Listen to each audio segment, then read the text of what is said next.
শুভ সন্ধ্যা। দেশ ও দেশের বাইরে থাকা সকল অডিয়েন্সকে জানাই পাটুরিয়া ঘাট থেকে সন্ধ্যাকালীন সময়ের শুভেচ্ছা এবং অভিনন্দন।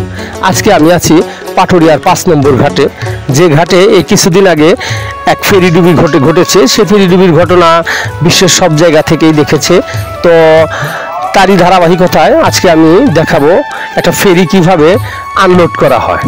তো ফেরি আনলোডের বিষয় দেখাবো, আর আনলোডটা যদি ডালাটা ঠিক মতো না পড়ে সেক্ষেত্রে কতখানি ঝুঁকিপূর্ণ সে বিষয়টাও আজকের ভিডিওতে তুলে ধরার চেষ্টা করব। তো পুরো ভিডিও দেখতে থাকুন, দেখলেই বুঝতে পারবেন আসলে ফেরিগুলো আনলোডের সময় কতখানি সতর্কতা না থাকলে কত রকম বিড়ম্বনা পড়তে পারে বা কত রকম সমস্যা হতে পারে। আমি দেখাবো যে একটা পল্টন থেকে একটা ফেরির ডালা উঁচু থাকার ফলে কতখানি একটা গাড়ি বা ছোট একটা পরিবহনের সমস্যা সৃষ্টি হয়। তো সেই সমস্যার গুলো নিয়ে দেখাবো, যাতে কর্তৃপক্ষ সেই সমস্যার বিষয়ে চিন্তা ভাবনা করেই ফেরি আনলোডের ব্যবস্থা করে। ধন্যবাদ সকলকেই, পুরো ভিডিওটা দেখতে থাকুন। আর দেখতে দেখতে এক সময় হয়তো ভালো লাগবে, ভালো লাগা থেকেই ভালোবাসা আপনার সাথে আমার আরও বেশি বন্ধুত্ব তৈরি হবে, সে আশায় রইলাম।